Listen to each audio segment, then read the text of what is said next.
삶이 치열하고 힘겨운 이유가 뭐냐면요, 내가 원하는 대로 살아갈 수 있는 게 아니에요. 고난은 누구에게나 있게 돼 있어요. 사명이 있으면 절망의 자리에서 태도가 달라져요. 가장 절망적인 그 자리에서 완전하신 하나님을 선포할 수 있어야 돼요. 열왕기하 5장 1절부터서 5절에 나와 있는 내용인데, 여러분이 잘 아는 내용이거든요. 그 나아만 장군이 그 나병이 낫고 하나님만을 예배하는 사람으로 이제 바뀌게 되지 않습니까? 네. 근데 거기에 보면은 이제 보통 나아만 장군에게만 집중을 하는데, 나아만 장군보다도 중요한 인물이 있습니다. 나아만 장군에게 그 복음을 전했던, 하나님을 소개했던 그 소녀가 있죠. 근데 그 소녀는 이스라엘 소녀인데 노예로 팔려온 거죠. 사로잡혀서. 그런데 그 비참한 인생이죠. 너무나 불쌍한 아이인데, 사실 이 성경에서 보면 그녀만큼 위대하게 하나님께 쓰임받고 그 민족을 위해서 위대한 일을 한 사람이 없거든요. 그러니까 가장 밑바닥의 인생, 처참한 지경에서 하나님의 얼마나 놀랍고 위대한 일이 진행되고 있는가, 이 진리를 우리가 함께 나누려고 그래요. 그래서 오늘 본문에 보면은 놀랍게도 그 소녀와 장군이 아주 대비적으로 나오고 있죠. 한 소녀가 끌려가서 장군의 집에서 노예살이를 하는데, 실제로 그 장군을 구원하는 사람은 누구예요? 소녀예요. 소녀가 주인공으로 나와 있는데, 성경을 읽는 모든 사람들은 여기에 대해서 전혀 주목을 못하죠. 늘 나아만 장군 이야기만 하죠. 그런데 실제적으로 하나님이 사용한 위대한 인물은 이 소녀죠. 그래서 오늘 이제 이 본문 제목이 소녀와 장군입니다. 여러분에게 한번 물어보고 싶은데, 여러분은 시들지 않고 항상 그 피어있는 종이 장미이기를 원하십니까? 아니면 곧 시들지라도 또 죽을 수도 있는데도 불구하고 살아있는 장미를 원하십니까? 살아있는 장미. 정말이에요? 네. 아니, 순간 갈등했지만 역시 살아있는 장미예요. 참 이상하잖아요. 네. 종이 장미는 유리관 속에 보관되어 있고 아주 오래도록 안전한데도 우리는 들에 핀 한 송이의 장미, 벌레에 뜯길 수도 있고 비바람에 상할 수도 있지만, 그 사람들이 꺾어갈 수도 있지만, 그래도 그 모든 치열한 삶의 현장에도 불구하고 여전히 살아있는 장미이기를 원한다는 거죠. 네. 그 왜 그러냐? 거기는 삶의 치열함이 있지만 거기는 향기가 있잖아요. 네. 거기는 열매가 있잖아요. 네. 그래서 우리는 그냥 종이 장미처럼 안락한 삶의 현장보다는 살아있기를 원하는 거예요. 네. 근데 살아있다는 것은 치열함을 전제로 해요. 네. 산다는 게 보통 어려운 일이 아니죠. 네. 여러분 동물의 세계나 뭐를 봐도요, 정말 생명 유지하기 위해서요 얼마나 고생하는지 모릅니다. 네. 심지어 사자도요, 들소 같은 거 잡아먹다가 뿔에 받쳐서 죽기도 하고요. 네. 정말 사는 게 힘들죠. 네. 그러나 우리는 살아있는 그 삶의 현장, 그것을 소중히 여기죠. 네. 우리가 먼저 생각할 것은 이런 거예요. 인생의 치열한 현장에 대한 이야기가 오늘 본문에 나와 있어요. 네.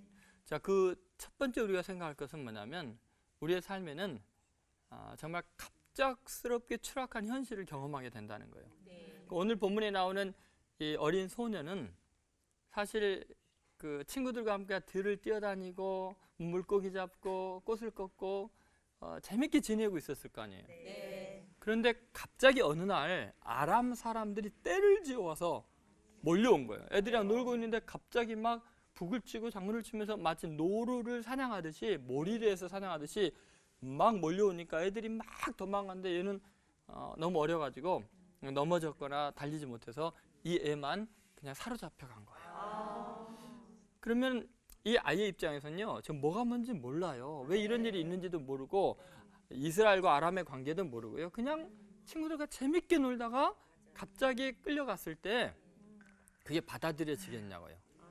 친구들과 뭐 재밌게 소꿉장난하고 또 엄마 아빠한테 재롱 부리고 또 어린 양 부리고 그랬던 애가 갑자기 노예로 팔려가는 그런 현실에 대해서는 이해가 안 되는 거예요. 네. 근데 우리 삶이 치열하고 힘겨운 이유가 뭐냐면요, 내가 원하는 대로 살아갈 수 있는 게 아니에요. 네. 내가 예상하지 못했던 갑작스러운 그 삶이 갑자기 그냥 나락으로 떨어지는, 추락하는 현실들을 가끔가다 만나거든요. 네.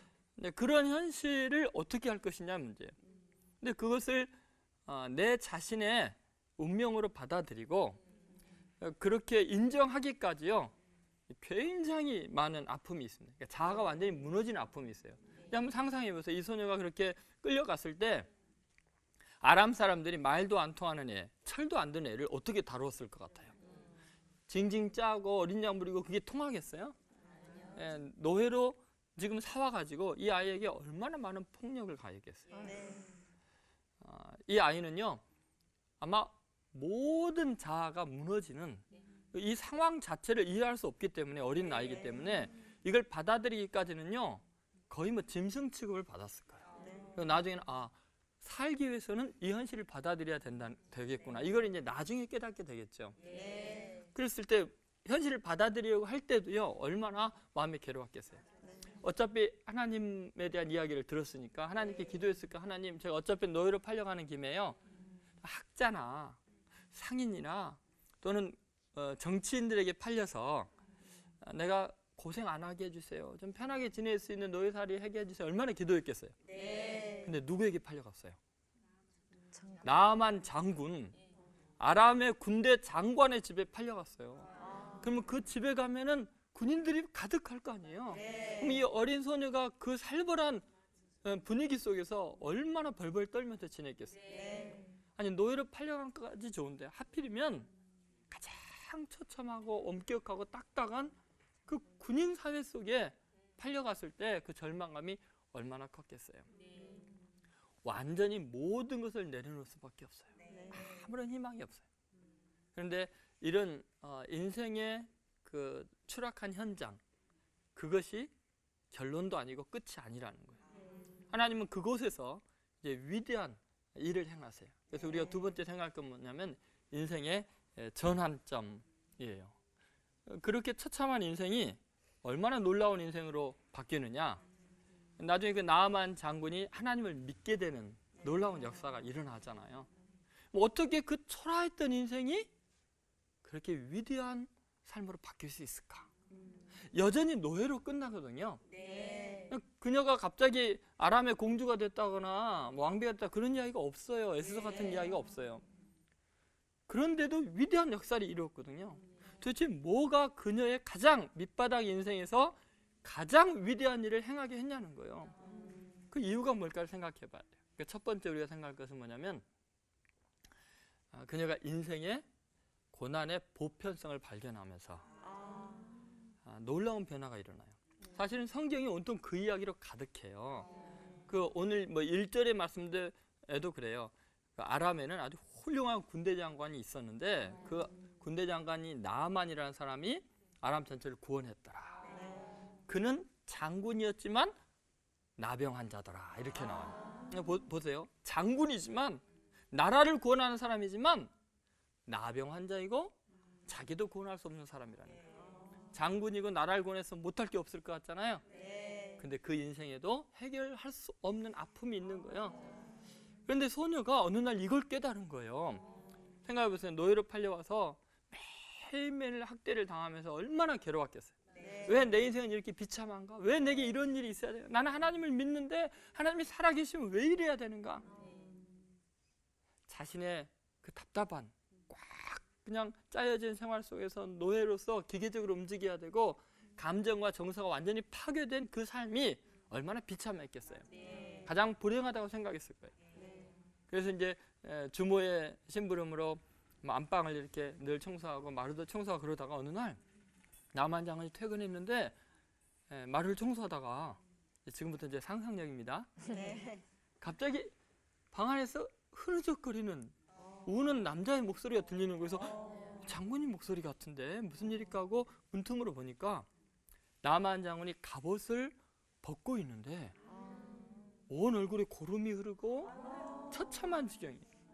그리고 잘 보이지는 않지만 거울 앞에 서서 자기 가슴을 쥐어뜯으면서 왜 내가 이 모양이야 되냐, 어디를 가나 갑옷과 투구를 써야 되고 이 답답하고 괴롭고 흉한 모습을 어떻게 해야 되냐면서 절규하고 있는 거예요.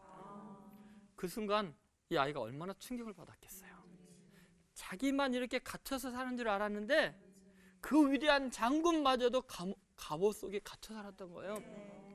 자기만 불행하다고 생각했는데 천하를 호령하는 그 장군도 너무너무나 자신에 대한 절망감 속에서 고통을 당하고 있었던 거예요. 자기만 인격적인 모욕을 당하고 비인간화된 줄 알았더니 그렇게 존경받고 사랑받는 장군마저도 자기 자신을 학대할 만큼, 자기 자신을 용납할 수 없을 만큼 인격적인 모멸감을 느끼고 있었다는 거죠. 이 소녀가 이걸 보는 순간요, 완전히 인생을 보는 눈이 바뀌어지는 거예요. 아, 나만 괴로운 게 아니구나. 나만 비극 속에 있는 게 아니구나. 이 땅에 살아가는 모든 사람은 남들이 보기 대단한 것 같지만 남모르는 아픔과 고통이 그 속에 있구나, 이걸 깨달은 거죠. 그 순간요, 이 소녀는요, 나만 장군과 동료의식을 갖게 돼요. 동질감을 느끼게 돼요. 예전에는 원수였잖아요. 나쁜 사람이었잖아요. 근데 이제는 나처럼 절망이 있고 아픔이 있고 고통이 있는 사람인 걸 알게 돼요. 갑자기 원수가 친구처럼 느껴지고요, 그를 위해서 기도하게 되고요, 너무너무나 불쌍하다는 생각이 들죠. 이 인생을 바꾸는 아주 중요한 순간이죠. 고난의 보편성을 발견하는. 한번 따라해보세요. 고난의 보편성. 고난의 보편성. 성경이 이걸 내내 이야기해요. 예를 들어 한나와 브닌나 이야기 아시죠? 엘가나의 그 두 부인. 자, 브닌나는 자식이 있었는데 한나는 자식이 없었어요. 그런데 엘가나는 누구를 사랑해요? 한나를 사랑해요. 자, 여러분 선택하라면 뭐 선택할래요? 꼭 선택해야 되나요? 인생이 그래요. 자, 레아와 라헬 중에 누구가 되고 싶어요? 레아와 라헬 중에, 야곱의 부인 중에 라헬, 그럼 일찍 죽어요. 애 낳고 죽어요. 일찍 죽어도 예쁘게 살고 싶다는 거죠. 자, 그러면은 다윗 왕은 누구의 자식이에요? 레아예요, 라헬이에요? 후손이 조상이 누구예요? 라헬. 아니에요. 레아의 후손이에요. 예수 그리스도는 누구의 후손? 레아의 후손이에요. 자, 이래도 여러분, 완벽한 세상은 없어요. 생트익베리 어린 왕자 그런 이야기 나오잖아요. 여우를 만났는데 여우가 그런 이야기를 하잖아요. 옛날에 들판을 보면서 그런 이야기를 해요. 왜 하나님은 저걸 전부 그 보리를 보면서 가득 보려면 저걸 전부 다 토끼로 만들면 좋을 텐데 왜 저 쓸데없는 걸 만들었을까? 그리고 또 사냥꾼을 보면서 왜 하나님은 저런 사냥꾼을 만들어서 내가 불안하고 떨면서 도망다니게 할까? 그런데 토끼가 어디에 있어요? 사냥꾼이 키우는 거거든요. 사냥꾼이 없으면 토끼도 없는 거예요. 우리 인생에서의 완벽한 세상은 존재하지 않아요. 고난은 누구에게나 있게 돼 있어요. 그것을 이 소녀가 발견하는 거예요. 근데 고난의 보편성을 발견한 다음에 일어나는 놀라운 변화가 있는데 그것은 결연한 사명의식이에요. 그 나만 장군의 고통, 그 원수의 절망을 보는 순간 내가 저 사람을 위해서 기도해야겠다. 그러고 보니까 하나님이 왜 잘 믿는 나를 처참한 노예가 돼서 아람까지 외국까지 말도 안 통하는 곳에 이렇게 인생을 전락시켰는가라고 생각해 봤더니 저 나만 구원하려고 하나님께서 나를 통해서 저 사람에게 살아계신 하나님을 만나게 하려고 나를 파견한 거구나라고 생각하게 됩니다. 내 인생이 이 자리에 추락한 것은 하나님의 무능해서도 아니고 내가 재수가 나빠서도 아니고 여기에는 하나님의 계획이 있고 섭리가 있었구나. 저 사람 구원하려는 하나님의 놀라운 계획이 있구나라고 깨달은 거예요.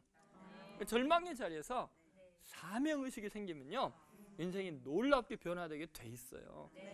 여러분에게는 어떤 절망이 있고 아픔이 있는지 모르겠지만요, 그 절망 때문에 남다른 사명이 있는 거예요. 이 소녀만이 할 수 있는 사명이 있는 거죠. 그것이 우리 인생의 놀라운 은혜이죠. 이 소녀는요, 이 사명 때문에 삶의 태도가 달라지는 거예요. 자, 이 나만 장군에게 복음을 전하려면 하나님을 만나야 된다, 사마리아에 있는 우리 선지자를 만나야 된다라고 전하려면 누가 그걸 믿겠어요? 그러니까 인정을 받으려면 어떻게 해야 되겠어요? 정말 열심히 살아야 되는 거예요. 그때부터 이 소녀는요, 열심히 청소하고 환하게 웃고 그 주인에게, 그 주모에게 신임을 받도록 최선을 다해서 사는 거예요. 사명이 있으면 절망의 자리에서 태도가 달라져요. 사명을 위해서 그동안의 눈물과 낙심 다 잊어버리고요. 그 하나님이 나를 보낸 목적이 있고 내가 아프고 내 사업이 망하고 내 자식이 어려워지는 데는 하나님의 사명이 있구나 하면요, 그 다음부터 삶의 태도가 완전히 달라지는 거예요. 얼마나 달라졌나 생각해보세요. 그 주모에게 나만 장군님이 사마리아에 있는 그 선지자 앞에 있었으면 참 좋겠습니다라는 요 한마디에 믿어버리잖아요. 여러분, 그게 얼마나 놀라운 일이냐는 거예요. 그런데 그렇게 전도하는 게요, 목숨을 거는 일이에요. 왜냐하면 적국에 사로잡혀온 그 사람이 이 장군이 나병 환자인 것을 알게 되면요, 그 죽일 수도 있잖아요. 전력이 엄청난 손실이잖아요.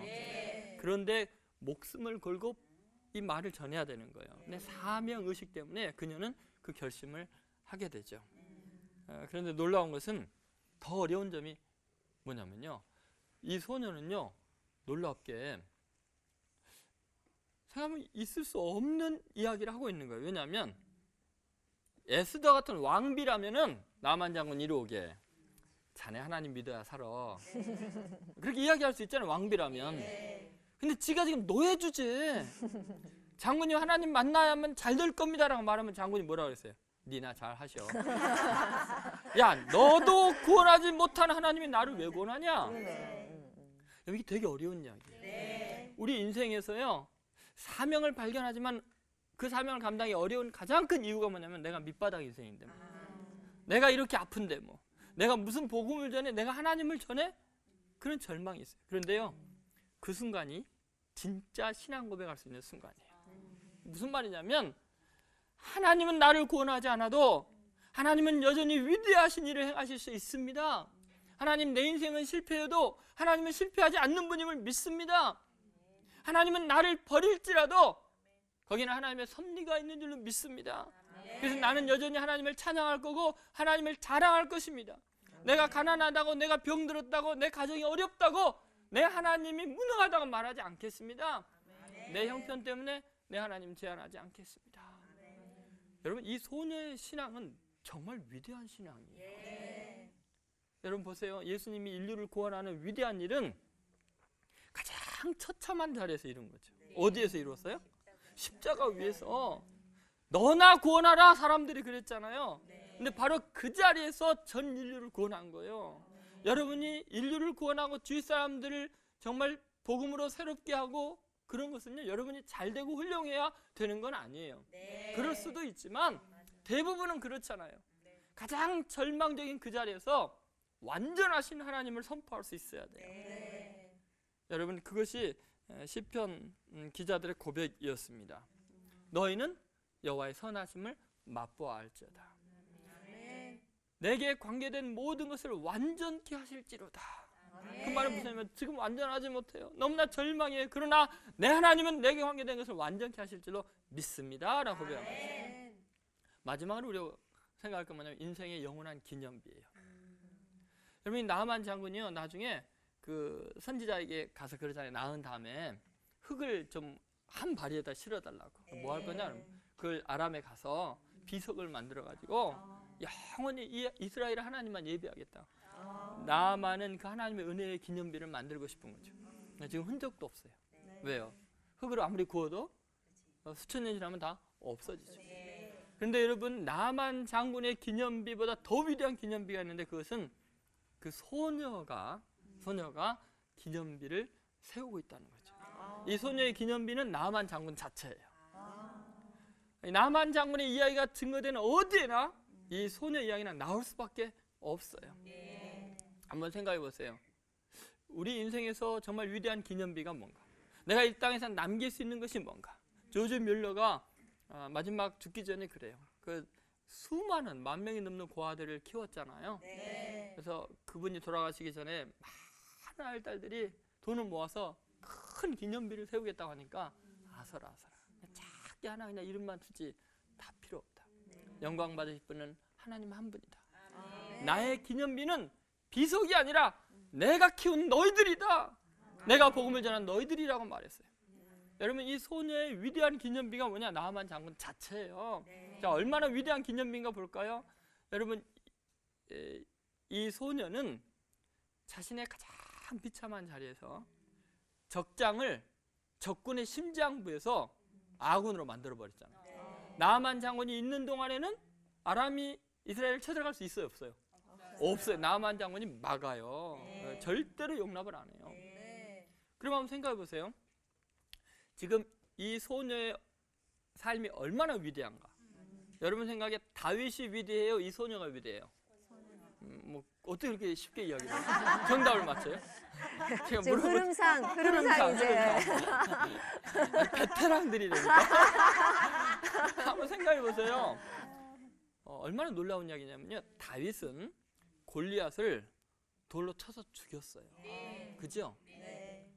그런데 이 소녀는 적장을 아군으로 만들어버렸어요. 어느 게 더 위대해요? 소녀네요. 소녀. 그렇죠. 소녀가 더 위대하죠. 여러분, 많은 사람은 다윗이 위대하다, 소년 다윗이 위대하다고 말하지만 성경은 그렇게 말하지 않는 거 아니야. 이름도 없는 이 소녀가 더 위대하다. 너희들은 노예라고 실패하는 인생이라고 천박하다고 이야기할지 몰라도 내가 보기에는 이 소녀가 가장 위대하고 영혼이 고결하고 신앙이 가장 깊다. 왜냐하면 가장 밑바닥에서 하나님이 버린 것 같은 그 삶의 현장에서도 하나님을 찬양하고 하나님을 신뢰했고 적장을 사로잡아서 아군으로 만들었으니까 다윗 너보다 이 소녀가 훨씬 위대하다. 아마도요, 천국에 가면 다윗보다 위에 앉아 있을 거예요. 왜냐하면 다윗은 이미 영광을 다 받아버렸잖아요. 이 소녀는 이름도 안 밝혀졌잖아요. 예수님께서 그랬잖아요. 이미 너희의 상을 다 받았다. 이 소녀는요, 상 하나도 못 받았잖아요. 누군지도 모르잖아요. 근데 여러분 천국 가면 그 소녀 궁금하죠? 제일 높은 자리에 앉아있는 여자 보면은 그녀입니다. 저는 여러분에게 그렇게 이야기하고 싶어요. 하나님은 너무너무나 위대하셔서 내 인생을 가장 천하고 보잘것없이 만드신 것 같아도 나중에 보면 가장 위대한 인물로 우리를 사용하신다는 거예요. 여러분과 관계된 모든 것을 완전케 하실 분이 하나님인 것을 믿으시기 바라요. 여호와를 악망하는 자는 새 힘을 얻으리니 독수리의 날개치며 올라간 것 같은 것이요. 걸어가도 뛰어가도 피곤치 아니하라 그랬어요. 그럼 하나님을 신뢰하십시오. 하나님을 악망하십시오. 더 이상 여러분 종이 장미처럼 안락하고 보호받는 삶이 아니라 치열할지라도 찢기고 떨어져 나갈지라도 향기를 바라고 사람들의 마음에 생명을 전할 수 있는 살아있는 장미이기를 바라요. 여러분의 고난은 과정일 수 있어도 결론은 아니에요. 비록 그 소녀처럼 팔려가고 밑바닥으로 내려가는 것 같지만 영적으로 보면요, 하나님의 놀라운 섭리가 도도하게 흐르고 있는 거예요. 여러분은 위대하게 쓰임받을 수 있어요. 하나님을 믿기만 한다면, 신뢰하기만 한다면 여러분의 인생의 역전의 드라마가 가능하죠. 체인지업이 가능한 거예요. 여러분 믿습니까? 아멘. 이 하나님을 신뢰하시고 끝까지 신앙으로 승리하십시오. 그 차가운 겨울, 그렇게 가는 가지 어떻게 그게 버텼을까? 봄에 보세요. 하나님의 위대한 솜씨는요, 실같이 가는 가지 끝에 움이 돋을 거예요. 못 견딜 것 같았는데 다 새 생명이 약동하게 돼 있어요. 여러분 이 생각 맞아요. 지금 너무너무 연약한 것 같지만 하나님께서 여러분을 위대하게 바꿔 놓으실 줄로 믿습니다. 아멘.